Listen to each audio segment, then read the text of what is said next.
শান্তি নিয়ে যায়, যেখান থেকে মাইনাস হয় ওখান থেকে শান্তিও মাইনাস হয়। আজকে বাতিল পন্থীরা বাতিল কথা বলতে যদি লুকোচুরি না করে, আমরা হকের সৈনিক হয়ে হকের কথা বলতে লুকোচুরি করবো কোন দুঃখে? ট্রান্সজেন্ডাররা তাদের কথা বলে যাচ্ছে, সমকামীরা তাদের কথা বলে যাচ্ছে, নাস্তিকরা, শাহবাগীরা, সুশীলরা তাদের কথা বলে যাচ্ছে, কাদিয়ানীরা, হিজবুত তাওহীদরা, আহলে কোরআনরা তাদের কথা বলে যাচ্ছে, উগ্র হিন্দুত্ববাদীরা ওদের কথা বলে যাচ্ছে। কেউ তো লুকোচুরি করছে না। তো বাতিল যদি বাতিল কথা বলতে লুকোচুরি না করে, আমরা হকের কথা বলতে লুকোচুরি করব কোন দুঃখে? অথচ আমাদের সাথে আল্লাহ আছে, আর যার সাথে আল্লাহ আছে সে কখনো ভয় করতে পারে না দুনিয়ার কোনো মানুষকে। কোরআন বলছে তাখশাউনান নাস আল্লাহু আহাক্কু আন তাখশা, তোমরা কি মানুষকে ভয় পাচ্ছ, অথচ আল্লাহ এর হকদার যে তোমরা তাকে ভয় করবা। এখন একদল এসে বলে বাংলাদেশকে সেকুলার কান্ট্রি বানাবো, একদল এসে বলে বাংলাদেশকে নাস্তিকবাদী রাষ্ট্র বানাবো, একদল এসে বলে বাংলাদেশকে আমরা হ্যাং বানাবো, ট্যাং বানাবো। কিন্তু আমরা সাহস করে বলতে পারি না ইনশাআল্লাহ আগামীর বাংলাদেশকে ইসলামের বাংলাদেশ বানাবো, আগামীর বাংলাদেশকে কোরআনের বাংলাদেশ বানাবো। কারণ তোমাদের সেকুলারিজমের সঙ্গে আল্লাহর ওয়াদা নাই, তোমাদের ডেমোক্রেসির সঙ্গে আল্লাহর ওয়াদা নাই, আরে তোমাদের যত তন্ত্র মন্ত্র বাদ মতবাদ কোনটার সঙ্গে আল্লাহর ওয়াদা নাই। ইসলামের সঙ্গে আল্লাহর ওয়াদা, ইসলামের সঙ্গে আল্লাহ তাআলা রহমত আর বরকতের সম্পর্ক। সুতরাং যতদিন বাঁচবো ইসলামের কথাই বলে যাব, আর যদি বলার সুযোগ না থাকে প্রয়োজনে মরে যাব, জান দেব, তবু ইসলামের কথা আড়াল করব না। তো এখন মানুষ যেহেতু বিজয়ী শক্তির অনুগামী হয়, তা আল্লাহ রাসূল সাল্লাল্লাহু আলাইহি ওয়াসাল্লাম কি আওয়াজ ছেড়ে দেয় কেন বাংলা? আল্লাহ রাসূল সাল্লাল্লাহু আলাইহি ওয়াসাল্লাম এক সময় মক্কার অলিতে গলিতে দুয়ারে দুয়ারে গিয়ে বুঝালেন, কাজ হলো না। কিন্তু যখন ইসলাম বিজয়ী হলো, এখন আর কোনো ঘর বাকি থাকলো না, প্রতিটা ঘরে ঘরে পর্যন্ত ইসলাম গিয়ে প্রবেশ করলো, কোনো একটা ঘরের আওতার বাইরে থাকলো না। তো পার্থক্যটা কোথায়? এটাই উঠে এসেছে সূরার মাঝে, ইযা জাআ নাসরুল্লাহি ওয়াল ফাত, যখন আল্লাহর সাহায্য আর বিজয় চলে আসে, তখন ওয়ারাআইতান নাস ইয়াদখুলুনা ফি দীনিল্লাহি আফওয়াজা, মানুষ দলে দলে আল্লাহর দ্বীনে প্রবেশ করতে শুরু করে। কারণ মানুষ কথায় প্রভাবিত হয় কম, কাজ দেখে প্রভাবিত হয় বেশি। এজন্য পৃথিবীর কুফরে শক্তি চায় না ইসলামের কোন মডেল সামনে থাকে। এই যে আফগানিস্তানের বুকে 19টা বছর আগ্রাসন চালিয়েছে, কেন? এর জবাব বর্তমান হালত দেখলে পাবেন। এই যে আফগানিস্তান মাত্র 3 বছর বয়স হলো না স্বাধীন আফগানিস্তান, এর মধ্যে কি নীতি দেখেন না দুর্নীতি দেখেন? বরকত দেখেন না বেবরকতি দেখেন? আরে যাদের রিজার্ভের টাকাগুলো পর্যন্ত চোর আমেরিকা, ডাকাত আমেরিকা মেরে খেয়েছে, আল্লাহ তাদের মুদ্রায় এমন বরকত দেওয়া দিয়েছেন, মাত্র 2 বছরে আমেরিকার ইউএস ডলারকে পর্যন্ত পেছনে ফেলে চলতি প্রান্তিকে শীর্ষ র্যাঙ্কিং এ পৌঁছে গেছে। এই বরকত কি আমেরিকা দিয়েছে না আল্লাহ দিয়েছে? আমেরিকা যখন আগ্রাসন চালিয়েছিল, তৎকালীন তাদের নেতা আমিরুল মুমিনিন খলিফাতুল্লাহ ফিল আরদ আল মুল্লা মুহাম্মদ ওমর নওয়ারাল্লাহু মারকাদা বলেছিলেন, আরে জর্জ ডব্লিউ বুশ আমাদেরকে একটা ওয়াদা দিয়েছে, 3 দিনের মধ্যে আমাদেরকে সমূলে ধ্বংস করবে। আর রব্বুল আলামিন আরেকটা ওয়াদা দিয়েছেন, যদি ঈমানদার হই আর হক পথের উপর চলি, বিজয়ী আমরাই হব ইনশাআল্লাহ। তিনি বললেন, শীঘ্রই আমরা দেখব আল্লাহর ওয়াদা সত্য নাকি জর্জ ডব্লিউ বুশের ওয়াদা সত্য। নিজে দেখে যেতে পারেন নাই, তাতে কি? আসমান দেখেছে, জমিন দেখেছে, পৃথিবীর প্রতিটা মানুষ দেখেছে আল্লাহর ওয়াদাই সত্য, বুশ আর ওবামার ওয়াদা মিথ্যা। হাসবুনাল্লাহু ওয়া নি'মাল ওয়াকিল। কোরআন বলছে যখন সাহাবীদেরকে লোকে গিয়ে ভয় দেখাতো, ইন্নান নাস কাদ জামাউ লাকুম, আরে লোকেরা তোদের বিরুদ্ধে নিজেদের সব একত্রিত করে ফেলেছে, ফাখশাউহুম, তোদের উচিত হলো মানুষকে ভয় করে চলা, ফাযাদাহুম ঈমানা, এই মানুষকে ভয় দেখাতে কেউ যদি আসতো, তাদের ভেতরে ঈমানের দরিয়ে জোশ পয়দা হয়ে যেত। কারণ প্রসিদ্ধ উক্তি আছে, তুমি যদি কোনো মুজাহিদকে হাসাতে চাও, মৃত্যুর ভয় দেখাও, অমনি হেসে উঠবে। আর যদি কাঁদাতে চাও, মাজলুম মানবতার গল্প শোনাও, সে কেঁদে ফেলবে। তো সাহাবীদেরকে যখন ভয় দেখাতো, কোরআন বলছে তারা বলে উঠতো, হাসবুনাল্লাহ, কার ভয় দেখাচ্ছিস আমাদেরকে? আমাদের জন্য এক আল্লাহই যথেষ্ট, ওয়া নি'মাল ওয়াকিল, তিনি সর্বোত্তম অভিভাবক। আমাদের এক আকাবির ছিলেন শাইখুত তাফসীর আল্লামা মুহাম্মদ আলী লাহোরী রাহমাতুল্লাহ আলাইহি, নাম শুনেছেন? কেউ হয়তো শুনেছেন, কেউ শুনেন নাই। ব্রিটিশ বিরোধী জিহাদের অন্যতম সিপাহ সাদাত গ্রেফতার হয়ে গেলেন ব্রিটিশদের হাতে। ওরা সাজা দিল নির্বাসনের সাজা। এমন একটা দ্বীপে নিয়ে গেল, শীতের দিনে সেখানে বরফ পড়ে, এই আসমানের এই পানি না, তুষারপাত হতে থাকে। তো এখন এমন এক জায়গায় নিয়ে তারা ছাড়লো, কিন্তু সেখানে তাকে শীত নিবারণের জন্য কোনো অতিরিক্ত কাপড়ও দিল না, না জ্যাকেট, না সোয়েটার, না চাদর, না ল্যাপ, না কম্বল, এমনকি গায়ে যা আছে তা অধিকাংশ খুলে নিল। মুরব্বী একজন মানুষ এভাবে কতক্ষণ টিকতে পারবে? আরে আমাদের তাপমাত্রা 9-10-এ আসলেই তো টেকা যায় না, কতজন মরে পর্যন্ত যায়। আর যেখানে মাইনাস হয়, আর জিরোর নিচে মাইনাস হয়ে আরো বরফ পরে, তুষার পরে, এখানে একজন বয়োজ্যেষ্ঠ মানুষ কতক্ষণ টিকতে পারে? এক পর্যায়ে গায়ের রক্তগুলো হিম হয়ে অজ্ঞান হয়ে লুটিয়ে পড়লো। গার্ডের নজর পড়লো, গার্ড এসে দেখলো কিরে বললো এভাবে পড়ে আছে কেন? নাকের সামনে হাতটা টেনে দেখে শ্বাস প্রশ্বাসও তো টের পাওয়া যায় না। এখন সে ভাবলো মরেই গেছে। অফিসাররা গিয়ে বললো স্যার, ও স্যার মোল্লা তো পটল তুলেছে। অফিসার খুশি, যাক একটা কামের কাম হয়েছে, নিয়ে এক কোনায় লাশ ফেলে রাখ, কাফন দাফনেরও দরকার নেই। সুবিধা হয়েছে। আমরা যদি মারতাম গোটা দেশ আন্দোলনে ফুঁসে উঠত। নিজে নিজে যদি মরে কারো কিছুই বলার থাকবে না। কারণ আপনারা জানেন, যদি কাউকে ফাঁসি দিয়ে মারে গোটা দেশের প্রতিটা মানুষের ভেতরে হৃদয় রক্তক্ষরণ হতে থাকে। এমনকি যদি সেটাকে চাপার চেষ্টা করা হয়, কখন আগ্নেয়গিরি তপ্ত লাভার মতো বিস্ফোরিত হয়ে সব পুড়িয়ে ছাই করে। আর যদি এমন হয় যে না এত বেশি চাপ সৃষ্টি করেছে, এটাকে প্রকাশ করতে পারছে না, তাও যে বিষয়টা ভালো এমন না। দেখেন না, বাচ্চা মারা গেলে নারীদেরকে লোকে কাঁদানোর চেষ্টা করে, যদি শোকে পাথর হয়ে থাকে তবুও চেষ্টা করে কাঁদুক, কারণ কাঁদলে অন্তরটা হালকা হবে। তো যদি ভেতরে পুরোটা চাপা থাকে, এর প্রভাবে মরেও যেতে পারে। তো সুতরাং যদি কোনো জায়গায় শোকগুলোকে, দুঃখগুলোকে প্রকাশ করতে দেয়, তবুও তো টুকটাক প্রকাশ করে মানুষ একদিন না একদিন শান্ত হয়। আন্দোলন আর কয়দিনই করতে পারে, এক পর্যায়ে গিয়ে কিছুটা শান্ত হয়। কিন্তু যদি পুরোটাই চেপে রাখে, আরে দেখেন না এখন কেউ মারা গেলে আরে তার জন্য দোয়া পর্যন্ত করা যায় না, ইন্না লিল্লাহি ওয়া ইন্না ইলাইহি রাজিউন পর্যন্ত বলা যায় না। এভাবে যদি চেপে রাখে, এর ফল যে ভালো হয় বিষয়টা এমন না। এই যে বাবরি মসজিদ ভেঙে রাম মন্দির গড়েছে, যদিও এটা না যতটা ধর্মীয় চেতনায়, তার চাইতে বেশি রাজনৈতিক ভাবনায়। এই বিজেপি আজকে যে ভারতে এত বড় সুপার পাওয়ার হয়েছে, এর অন্যতম যেই কয়েকটা এজেন্ডা, তার মধ্যে অন্যতম হলো রামের জন্মভূমি অযোধ্যায় তারা মসজিদ ভেঙে মন্দির বানাবে, আর কাশ্মীরের সেই 360 ধারা 65 ধারা সেটা বিলুপ্ত করবে, আর আসাম আর এই অঞ্চলের মুসলমানদের নাগরিকত্ব কেড়ে নেবে। এগুলো তাদের পূর্বের ঘোষণা। যে বিজেপির একসময় সংসদে 2টা আসন ছিল না, এখন তাদের প্রতিদ্বন্দ্বী খুঁজে পাওয়া যায় না। যে বাবরি মসজিদ মসজিদ ভেঙে রাম মন্দির উদ্বোধন করলো, এতে যতটা না রামকে হাইলাইট করেছে, এর চাইতে বেশি নরেন্দ্র মোদীর মুখখানে হাইলাইট করেছে। কারণ কয়েকদিন পরে নির্বাচন, ধান্দা তো অন্য জায়গায় লুকিয়ে আছে। তো এখন এই গত মাসের 22 জানুয়ারি এই যে উদ্বোধন করলো, যদিও এটা নিয়ে ভারতেই বলেন বাংলাদেশেই বলেন কোথায় একটা আন্দোলন আমার নজরে পড়ে নাই। আপনাদের পড়েছে? আরে পড়েছে নাকি? নজরে পড়ে নাই। কিন্তু আপনার কি ধারণা পৃথিবীর 200 কোটি মুসলমানের হৃদয়ে রক্তক্ষরণ হয় নাই? এমনকি হিন্দুস্তানের মুসলমানদের কলিজাও কি পড়ে নাই? হ্যাঁ, হয়তো চাপের কারণে কেউ কিছু বলতে পারছে না, সাময়িকভাবে ভেতরে চেপে রাখছে, কিন্তু আল্লাহর কসম এর মানে এটা না মুসলমান আল্লাহর ঘরকে ভুলে গেছে, আল্লাহর ভালোবাসা অন্তর থেকে বের করে দিয়েছে। আর একদিনই যাক, এক সপ্তাহে যাক, এক মাসে যাক, এক বছরে যাক, এক যুগই যাক, একদিন না একদিন এর প্রতিশোধ ঠিকই কেউ না কেউ নিয়েই ছাড়বে।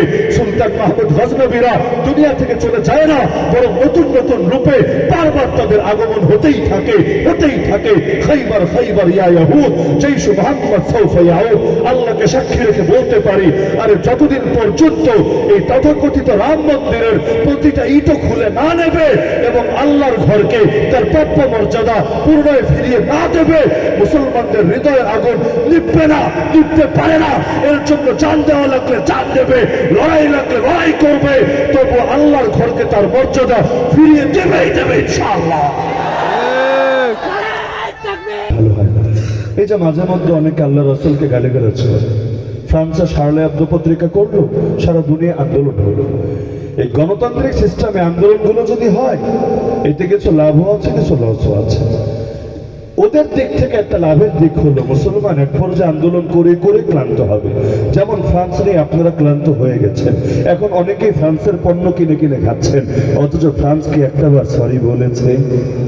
ক্ষমা চেয়েছে, সরি বললেও ক্ষমা পাবে কিনা ওই মাসলা কিতাবে আছে, তো বাদ দিলাম। অন্তত দুঃখ প্রকাশ করেছে নবীর ব্যঙ্গচিত্র আকার কারণে, এমন কোন প্রমাণ কেউ দেখাতে পারবে? এটা তো পারবেন না। উল্টো অসভ্যতা তো এই দেশে এসেও দেখিয়ে গেছে। ওদের প্রেসিডেন্ট মনে নাই যাওয়ার সময় একটা ফ্লাইং কিস দিয়ে গেছে? ফ্লাইং কিস দেওয়া, এক দেশে এসে আরেক দেশের সংস্কৃতি জোর করে চাপিয়ে দেওয়া, এটাকে ভদ্রতা বলে না, মানবিকতা বলে না, এটাকে বলে বখাটেপনার গুন্ডা। ওই কাজ যদি এই দেশের কোন যুবক করতো, রিপাবলিক পিড়ে পিড়ে হাড্ডি গুড্ডি ভাঙ্গা প্যাকেট করে হাতে ধরায় দিত, কিন্তু বেচারা কিছু বলতে পারে না। তারপরও সমালোচনা যে হয় না বিষয়টা এমন না, হুজুররা সমালোচনা করেছে তা না, নাস্তিক পাড়ায় সেকুলার পাড়ায় পর্যন্ত এগুলো নিয়ে পর্যাপ্ত সমালোচনা হয়েছে। একটা বার ক্ষমা চায় নাই, তাও কিন্তু মনের দুঃখ হারিয়ে গেছে। এই ইসরায়েল ফিলিস্তিন নিয়ে আবেগ কয়দিন রাখবে? 3 মাস হতো, আরো 6 মাসে যাক, 1 বছরে যাক, কিন্তু আপনার কি ধারণা ভুলবে না জাতি? অবশ্যই ভুলবে। নতুন আরেকটা ইস্যু আসুক, দেখবেন এমনি কোন চিপার মধ্যে আড়ালে পড়ে গেছে। ফিলিস্তিনের জুলুম কি 3 মাস ধরে, 75 বছর ধরে, 75 ইয়ার্স ধরে তারা মজলুম। আল্লাহর ঘর এই মসজিদ আকসা মুসলমানদের প্রথম কেবলা কাফিরদের দখলে, এমনকি ওদের নৃশংসতার হাত থেকে কে রক্ষা পাচ্ছে? কত হাজার হাজার নারী ধর্ষিতা হয়েছে, এর প্রমাণ আছে। আরে এই গত 3 মাসেই তো 10,000-এর বেশি শিশুকেই মেরেছে। এই শিশুরা কোন জঙ্গি বাহিনীর সদস্য? টেরোরিজমের কোন কোন অ্যাক্টিভিটিসের সঙ্গে জড়িত? জবাব একটাই, ওই যুগে যেমন তাগুত ফেরাউন শিশু মুসাকে ভয় করত, কারণ নিজের গদির জন্য চ্যালেঞ্জ মনে করত, এই যুগেও ফেরাউনের প্রেতাত্মার একই কারণে মুসলমানদের শিশুদেরকেও ভয় করে, কারণ তারা জানে সিংহের ঘরে যে শাবক হবে ও তো আর শিয়াল বা বানর হবে না, ওর রক্তের ভেতরে সিংহের রক্ত প্রবাহিত থাকবে। দেখতে দেখতে শিশু হলে কি চিরকাল তো আর শিশু থাকবে না। উপরন্তু বুঝতে শিখে যখন নিজের বাপের শহীদ লাশ দেখবে, নিজের মায়ের ইজ্জত হারা কান্না দেখবে, আর মেশকাম্বরের ঘানে ঘানে না বরং বারুদের গন্ধে গন্ধে বড় হবে, তাদের রক্তে যে দুর্বল আগুন চলবে, প্রতিশোধের আগুন চলবে। পৃথিবীর কোন শক্তি দিয়ে সে আগুনকে নিভাবে ওরা ভালো করে জানে। শিয়ালদের রাজত্ব ততদিন থাকে, সিংহরা যতদিন ঘুমিয়ে থাকে। সিংহরা যদি একবার হুঙ্কার দিয়ে জেগে ওঠে, শিয়ালদের তখন লেজ গুটিয়ে পালানো ছাড়া দ্বিতীয় কোনো পথ খোলা থাকে না।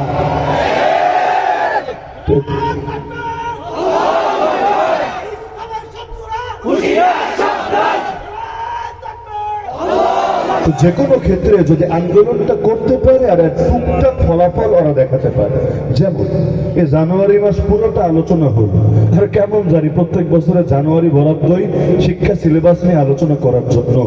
যখন এগুলো সিলেবাসে ঢোকায় তখন কাম করে না মাথায়, বলবে আবেগ কাজ করেছিল হুজুর, বিবেক কাজ করে নাই। কত আকাম কুকাম যে করে।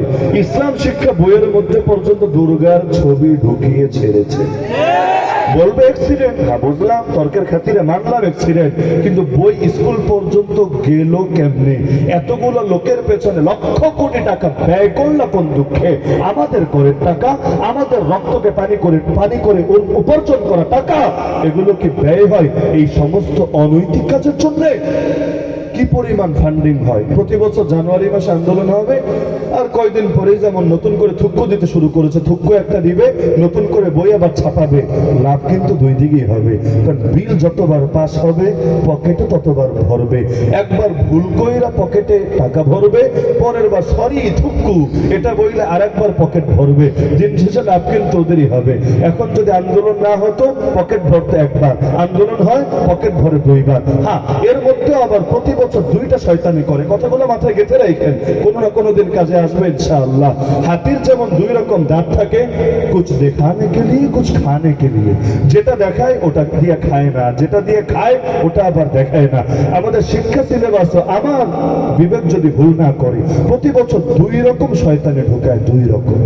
একটা হলো বেশি কাঁচা, একেবারে কমন সেন্স যার আছে তার বিবেকেও বাঁধবে, সেও প্রতিবাদ করবেই করবে। যেমন গত বছরের বান্দর তত্ত্ব মনে আছে নাকি? বান্দর তত্ত্ব নিয়ে আন্দোলন হয়েছে নাকি হয় নাই? কারা করেছে? খালি হুজুররা না, আপামর জনসাধারণ প্রত্যেকে। কারণ জানে আমরা নবীর সন্তান, আমাদের আদি পিতা নবী আব্বা আদম আলাইহিস সালাম, এরপর নূহ আলাইহিস সালামের পর গোটা দুনিয়া যত মানুষ ছড়িয়েছে তার 3 পুত্রের বংশ থেকে ছড়িয়েছে। কোন 3 পুত্র? হাম, সাম, ইয়াফিস। তাহলে এই বিবেচনায় দেখলে নূহ নবীও আমাদের পিতা, আমরা তার সন্তান। আবার ইব্রাহিম আলাইহিস সালাম জাতির পিতা। আগে খেপে যায় না, আমি বাঙালি জাতির পিতা বলি নাই, মুসলিম জাতির পিতা। আমার কথা না আল্লাহর কথা। মিল্লাতা আবিকুম ইব্রাহিম, তোমাদের পিতা ইব্রাহিমের আদর্শ অনুসরণ করো। আমাদের জাতির পিতাও নবী, আমাদের আদি পিতাও নবী। এমনকি নূহ আলাইহিস সালাম আউয়ালুর রাসূল ফিল আরদ, হাদিসের মধ্যে যাকে বলা হয়েছে পৃথিবীর প্রথম রাসূল, প্রথম নবী আব্বা আদম আলাইহিস সালাম, প্রথম রাসূল নূহ আলাইহিস সালাম। সেই হাদিসের মধ্যে আছে। তো এখন রাসূল কারে বলে, নবী কারে বলে, সঙ্গে আমি যাচ্ছি না, ওলামায়ে কেরামের কাছ থেকে জেনে নিয়েন। তা আমাদের রক্তে আলহামদুলিল্লাহ সেই নবী আর রাসূলদের আদর্শ প্রবাহিত। কারণ যার গায়ে যার রক্ত থাকে, কিছু না কিছু প্রভাব তো সেই রক্তের থাকেই। এখন সেই পিতৃ পরিচয় পাল্টে আমাদেরকে মহামান্য বান্দর মহোদয়ের নাতিপুতি বানাতে চেয়েছিল। আগে ছিলাম ল্যাঞ্জাওয়ালা, এখন হয়তো ল্যাঞ্জা ছাড়া। কে মানবে এটা? যে ব্যাখ্যাই তার ডারউইনিজমের, সবই হবে কোনো না কোনো ক্যাটাগরির গাঁজাখড়ি কথা। অন্তত এই জাতির এই আজগুবি জিনিস খাওয়াতে পারবে না। কারণ যে জিনিস একেবারে ডেড ফিল হয়ে যায় ওইটা কেই বা খেতে চায়? ডেড ফিল গাঁজাও তো লোকে খায় না, তো সেখানে এই জিনিস এই জাতিরে খাওয়াবে কিভাবে? তো এটা নিয়ে আন্দোলন হয়েছে, বিদায় হয়েছে। এই বছর ঢুকিয়েছে না শরীফ শরীফা, গত বছরও ছিল এটা একটু অন্য রূপে। এখন পুরান ভৌরেই হাজির করেছে নতুন পোশাক পরিয়ে। তো এখন শরীফ শরীফা নাম দিয়েছে হিজরা, কামে আবার আদর্শ প্রচার করেছে ট্রান্সজেন্ডার। কারণ বেচারা হইল শরীফ, কিন্তু মনে মনে সে হইল শরীফা। কেন? তার নিজের মাইয়া মাইয়া মনে হয়, মাইয়া গো মতো স্বাস্থ্যে মনে চায়, আবার খেলতেও মনে চায় মেয়েদের সাথে। এখন ছেলেদের সাথে তার খেলতে ভালো লাগে না, ভালো কথা। তো এখন লোকেরা তাকে পাত্তা দেয় না, পরিবারের মধ্যেও তারা মারে, তারা পিটায়। এক পর্যায়ে গিয়ে সে নাকি আবিষ্কার করলো সে হলো তৃতীয় লিঙ্গ, সে নাকি হিজরা। কেমনে রে ভাই? আরে যদি তোমার জেন্ডার মেইলই হয়, পুরুষই হয়, ছোটবেলা থেকে তুমি পুরুষের যন্ত্রপাতি নিয়ে বড় হও, তাহলে খালি তোমার মনে হয়েছে তুমি লেডি লেডি, এতেই তুমি হয়ে যাবে তৃতীয় লিঙ্গ। এইটারে তো তৃতীয় লিঙ্গ বলে না। তো জিনিস খাওয়াবা ট্রান্সজেন্ডার, নাম লাগাবা হিজরা। তাহলে কি বুঝবো যে তোমরা হিজরাও চেনো না, ট্রান্সজেন্ডারও চেনো না, নাকি সবই চেনো, ধান্দাবাজি করতে ভুল করো? কারণ আমি যদি আপনাকে ফেনীর মুসলমানকে আলু দেখায় বলি, ভাই বলেন তো এটা কি? আপনি বললেন হুজুর চিনি তো, এটা পটল। দেখাইলাম আলু, আপনি বলেন পটল। এর দ্বারা একটা জিনিস প্রমাণিত হয় নাই, দুইটা জিনিস প্রমাণিত হয়েছে। 1 নম্বরে আলুও চেনেন না, 2 নম্বরে পটলও চেনেন না। কোন একটা যদি চিনতেন তাহলে এই মহা ভুলটা আপনি করতেন না। তো হিজড়ারা যদি বলে ট্রান্সজেন্ডার, ট্রান্সজেন্ডারে হিজড়া, ও না চেনে হিজড়া, না চেনে ট্রান্সজেন্ডার। এই কারণে হিজড়ারাও এখন প্রতিবাদ করেছে নাকি করে নাই? আরে করেছে নাকি করে নাই? আমাদের ব্যানার লাগাই আরেক জাতি, এটা আবার কোন জাতি, ওইটারে খাওয়াই দিবা। আর ট্রান্সজেন্ডার মনে মনে মাইয়া হলেই কি মাইয়া মানতে হবে? ওরা মানবে নাকি?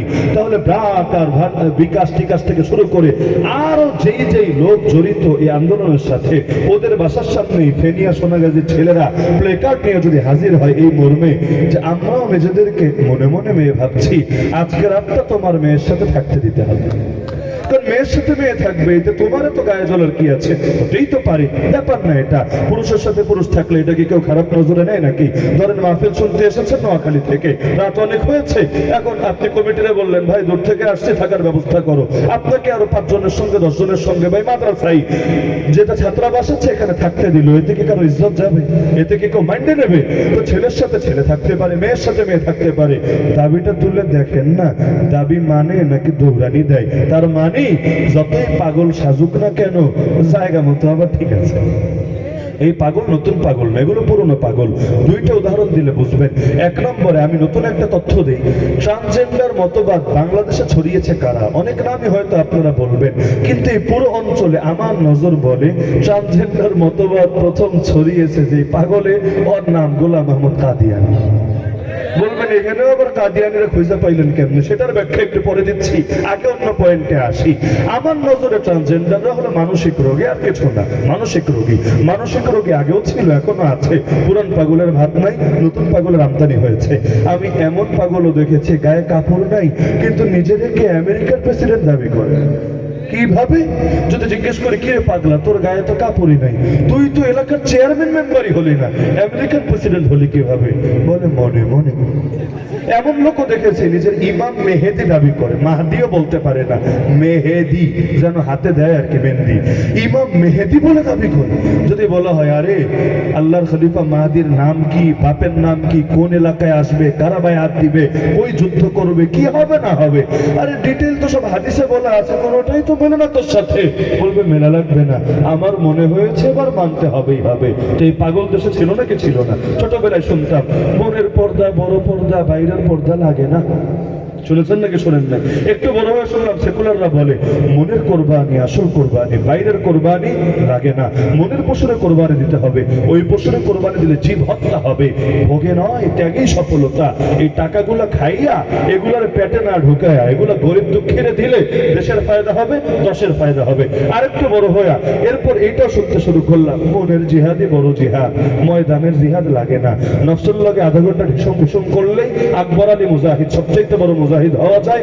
আর ময়দানে যারা নিজের প্রাণকে হুমকির মুখে ফেলে ছুটে বেড়ায় ওরা হইল ছোট লিলিপুট সাইজের মুজাহিদ, আর নফসের লগে আধা ঘন্টা ঢিসুম ঢিসুম করলেই সবচেয়ে বড় মুজাহিদ। তো নফসের জিহাদ মনের জিহাদই বড় জিহাদ, বাইরের জিহাদের কোনো গুরুত্বই নাই। আমি মনের জিহাদ নফসের জিহাদকে অস্বীকার করছি না, তবে একটারে খাটো কইরে আর একটারে তুললে অবশ্যই অস্বীকার করব।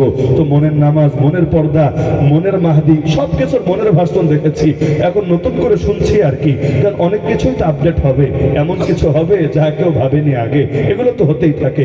আমাদের ছোটবেলায় যে সময় ওই লাইসেন্স দিয়ে টেলিভিশন রাখতে হতো ঘরে, মনে আছে না?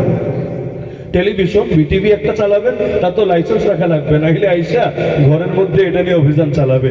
তো ওই সময় অনেক মুরব্বী অবাক হইতো, এই 14 ইঞ্চির মধ্যে এত বড় বড় ধামরা বেড়াবেড়ি ঢুকলো কেমন? খালি ঢোকে নেই, আবার নাচে লাফায় গান গায়ে দৌড়ায়, কেমনে সম্ভব একটুখানি জায়গায়? এখন অনেক মুরব্বীরা অবাক হয়, আরে এই একটুখানি মোবাইল এটা কেমনে টেপে কেমনে চালায়, কোনো সুইচ নাই। আরে অনেকে আছে মুরব্বীরা খালি লাল সুইচ চেনে আর সবুজ সুইচ চেনে, লালটায় টিপ মারলে কল কাটে আর সবুজটায় মারলে কল ধরে, একটু বোঝে, তাও তো বাটন মোবাইলে। কিন্তু এখন অ্যান্ড্রয়েড একটা হাতে তুলে দেন, আইফোনে দেন না, পেরেশান হবে, আরে কি এটা তো আমি আগামাথায় কিছু বুঝতে পারছি না, হয় না কি হয় না? তো নতুন জিনিস কত কিছুই তো হবে আর হতে থাকবে, মানুষ অবাক হবে। তো নতুন পাগলরা এসে বলছে মনের লিঙ্গই বড় লিঙ্গ, বাইরের লিঙ্গ বিষয় না। ট্রান্সজেন্ডার বলতে মূল কথা এটা, ভিন্ন কিছু না, জাস্ট এটা হরমোন চেঞ্জ করে হোক, সার্জারি করে হোক, যেমনি মনে হচ্ছে এমনি করুক, কিন্তু মূল কথা তো এইটাই, মনের লিঙ্গ বড় লিঙ্গ, ওর কাছে মনে হয়েছে তাই ওরে মাথায় তুইলা নাচতে হবে। তো এখন এইটাই যদি যুক্তি হয়, তোমার দমানোর মতো শুধু মানুষের মনে মনে আছে, কারণ সব যদি মনে মনে হইলেই মানা লাগে। কারণ ওরে যদি গিয়া বলে মনে মনে আমি তোর বাপ, আমি তোর জব, এখন তোরে কেমনে সাইজ করতে হয় এটা আমি বুঝবো, মানবে নাকি? মানবে নাকি মনে মনে ব্যাখ্যা? আরে আমরা যখন সিলেটে দারুস সালাম পড়ি হেফখানায়, বালিয়ার পীর সাহেব নাম শুনছেন নাকি? ময়মনসিংহের বালিয়ার পীর সাহেব, তিনি প্রায় প্রতি মঙ্গলবার যেতেন আমাদের মাদ্রাসায়। আমাদের মুহতামিম ছিলেন আল্লামা নুরুদ্দিন গহরপুরি রহমতুল্লাহ আলাই। এই ফেনীর লোকেরা কি নামটা আলেম ওলামার তো শোনার কথা। নুরুদ্দিন গহরপুরি রহমতুল্লাহ আলাই বাংলাদেশে বেফাকে সভাপতি ছিলেন দীর্ঘকাল, আল্লামা শাহ আহমদ শফি রহমতুল্লাহ আগে। তো মুরব্বীদের নামটাই যদি ভুলে যান তাদের আদর্শ জিন্দা রাখবেন কেন? আল্লামা নুরুদ্দিন গহরপুরি রহমতুল্লাহ আলাইহির নিসবতে বালিয়ার পীর সাহেব নিয়মিত যেতেন মঙ্গলবারে। তো দেখতাম আমরা ছোট তখন শত শত হাজার হাজার রোগী আসতো হুজুরের কাছে। কিসের রোগী বোঝেন তো? হুজুরের কাছে কোন রোগী আসে?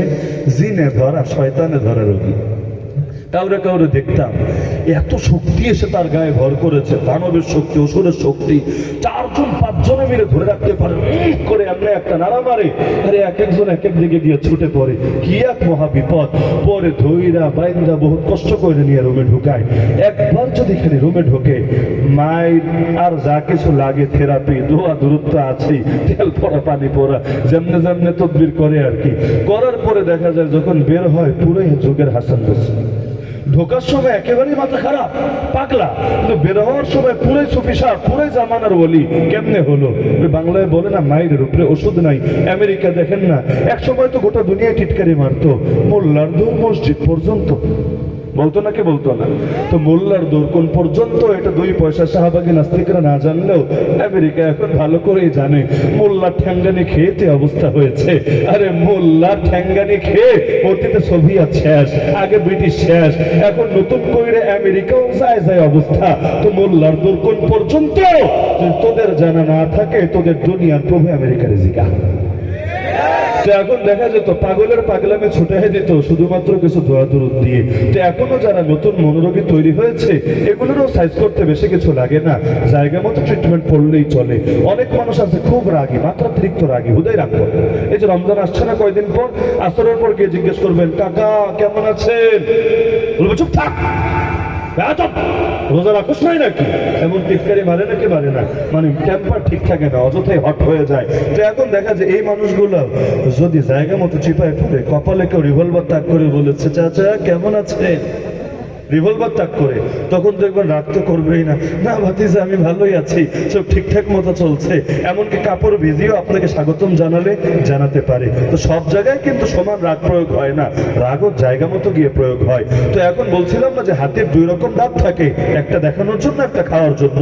তো প্রত্যেক বছর এমন কাঁচা কাঁচা কিছু ভুল করে যেটা নিয়ে আপনারা প্রতিবাদ করবেন, করার পরে ওরা সংশোধন করবেই করবে। গতবার করেছে অনেকগুলো বিষয়, আমি লিস্ট দিলে 1 ডজনের কম হবে না। এই বছর ইতিমধ্যে উদ্যোগ নেওয়ার ঘোষণা দিয়েছে এবং করে ফেলবে, এতটুকু আমার অন্তর সাক্ষ্য দেয়, করে ফেলবে। কিন্তু এতে কি হবে জানেন, আন্দোলন সব বিষয় নিয়ে হয় না, সবগুলো সমান ফোকাসে আসে না, যেটা যেটা নিয়ে প্রতিবাদ হচ্ছে ওগুলো সংশোধন হবে। নাস্তিকতার বিষ আরো হাজারটা থেকে যাবে। আমাকে বলেন বাংলাদেশে নাস্তিকগুলো তৈরি হয়েছে কিভাবে? কওমি মাদ্রাসা নাস্তিক তৈরি করেছে, আলিয়া মাদ্রাসা নাস্তিক তৈরি করেছে, তাবলিগ জামাত পিশাবদের খানকা নাস্তিক তৈরি করেছে, ইস্তেমা নাস্তিক তৈরি করেছে, সালাফিরা নাস্তিক তৈরি করেছে। আরে এমনকি অশিক্ষিত মানুষের মতো নাস্তিক কয়টা আছে? এত নাস্তিক আসলো কোত্থেকে? জবাব তো এটাই দিবেন এই বড় বড় কলেজ ভার্সিটি থেকে, এটাই তো জবাব। ট্রান্সজেন্ডার বলেন, সমকামী বলেন, নাস্তিক বলেন, সেকুলার বলেন, পশ্চিমের যত সেবা দাস আছে যেটাই বলেন, তৈরি তো হচ্ছে এগুলো থেকে। তার মানে নাস্তিক তৈরি হওয়ার মতো উপাদান অবশ্যই সেখানে আছে। মাদ্রাসা থেকে মুফতি হয় কেমনে, মুহাদ্দিস হয় কেমনে, ফকিহ হয় কেমনে, আলেম হয় কেমনে, শাইখুল হাদিস হয় কেমনে? তার মানে এগুলো হওয়ার মতো উপাদান মাদ্রাসা সিলেবাসে আছে। সবাই যদিও হবে না, হাতের 5 আঙ্গুল সমান হয় না, তো যারা হচ্ছে উপাদান আছে বলেই হওয়ার পর সুগম হচ্ছে। তো অবশ্যই ওদের মধ্যে বহু আগ থেকেই এই শয়তান বানানোর বিষ আছে বলেই এভাবে একের পর এক শয়তান তৈরি হচ্ছে। কেউ যদি আমাকে চ্যালেঞ্জ ছড়ে, আমি গত অতীতে 2 যুগ 3 যুগ 4 যুগ এমনকি একেবারে স্বাধীনতার আগ থেকেও যদি বইপত্র নিয়ে বসে, স্কুলের বইগুলো, কলেজের বইগুলো, ভার্সিটির বইগুলো, যে আমাকে যদি বলে চ্যালেঞ্জ ছড়ে দিয়ে তোমাকে প্রমাণ করতে হবে এতে কি কি কুফুর আছে, শিরক আছে, আল্লাহকে সাক্ষী রেখে বলছি প্রত্যেক বছরের সিলেবাস থেকে আমি বের করে দিতে পারবো। তো ছিল, আগেও ছিল, এখনো আছে। গত 2-4 বছর আগ পর্যন্ত তো আমরা আন্দোলনই করি নাই, কারণ আমরা মৌলবী সাহেবরা এটার কোনো বিষয় মনে করি নাই। আমরা আমাদের অঙ্গন নিয়ে চিন্তা করব, তারা তাদের অঙ্গন নিয়ে চিন্তা করবে, এমনটাই ছিল ভাবনা। এগুলো নিয়ে আমরা সিরিয়াসই হই নাই। তো যখন পরিস্থিতি নাগালের বাইরে চলে যাচ্ছে তখন সিরিয়াস হচ্ছি। আরে ভাই, শরীফের গল্পই দেখলেন, এইটার ইংলিশ বইয়ে যে নবী সুলাইমান আলাইহিস সালামের ব্যঙ্গচিত্র এঁকেছে, এটা কয়জন দেখেছে? রানী বিলকিসের চিত্র একদিকে, নবী সুলাইমানের চিত্র আরেকদিকে, মাঝখানে ইংলিশ একটা কবিতা। আমাকে বলেন নবীর কার্টুন আঁকা জায়েজ নাকি না জায়েজ?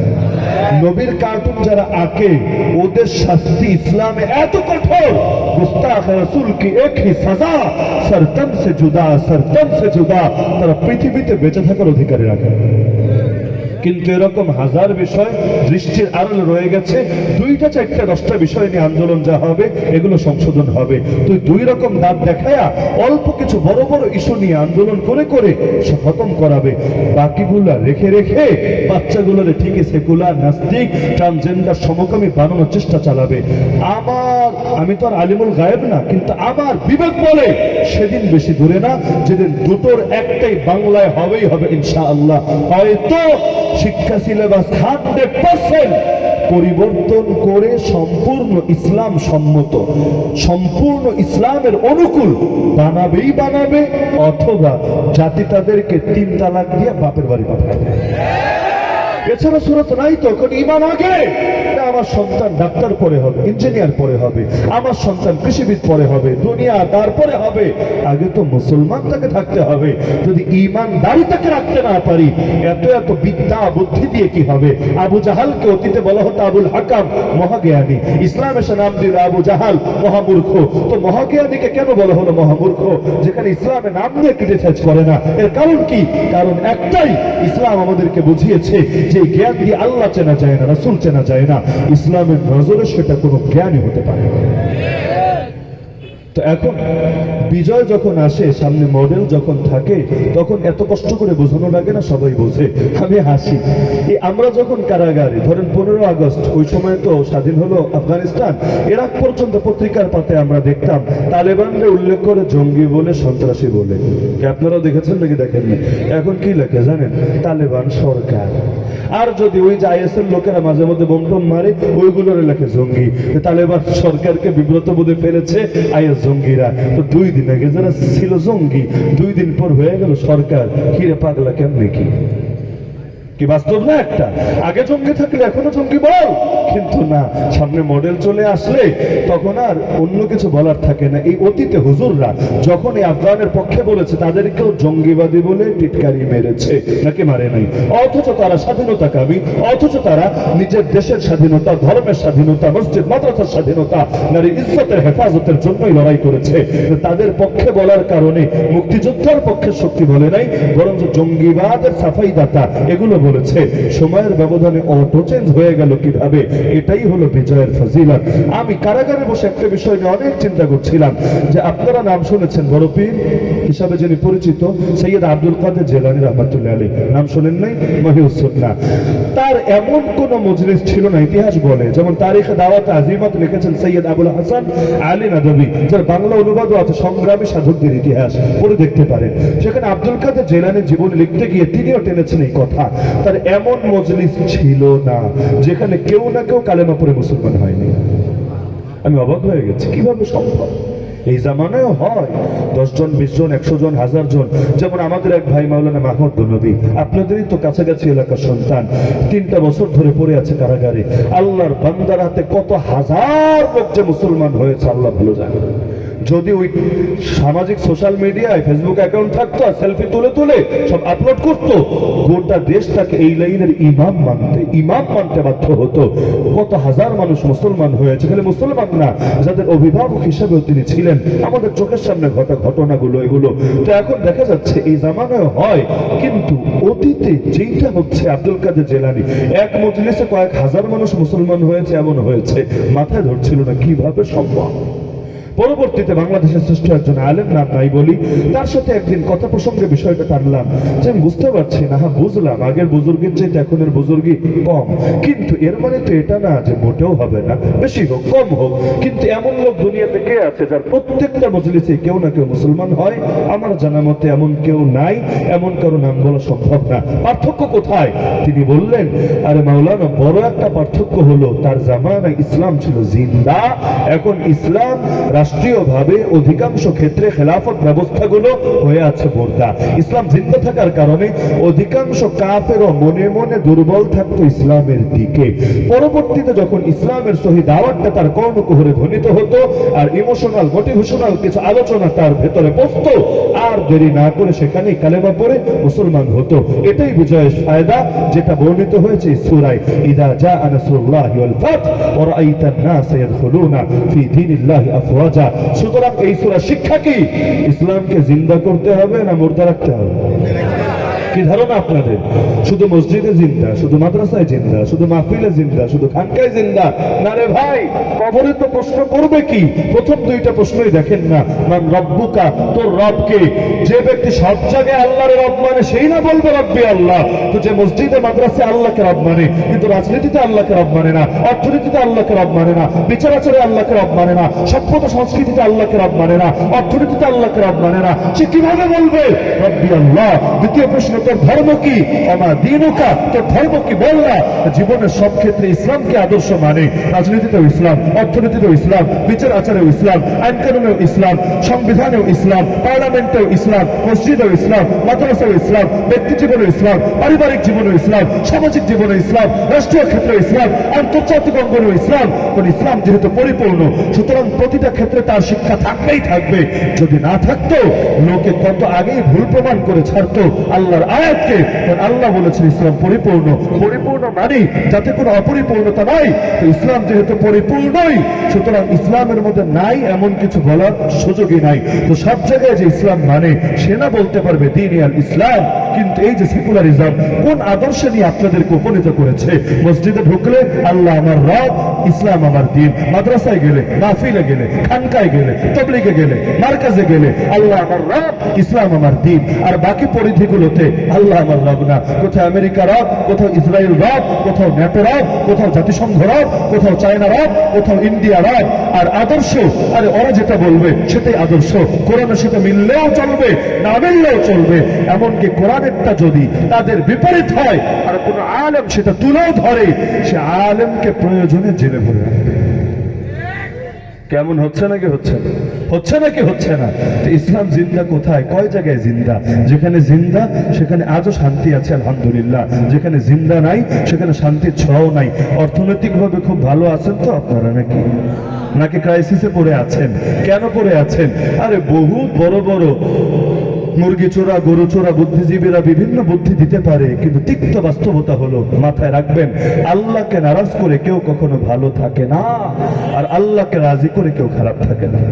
যেই দেশের অর্থনীতির মেরুদণ্ডই হলো সুদ, কারণ পুঁজিবাদের মেরুদণ্ড সুদ, আর আমাদের মিক্সড ইকোনমি যেটা বানিয়েছে এটার মেরুদণ্ড হয়ে আছে সুদ। এই মেইন স্ট্রিম ব্যাংকগুলো চলে কিসের উপরে? শেয়ার বাজার চলে কিসের উপরে? বিমা চলে কিসের উপরে?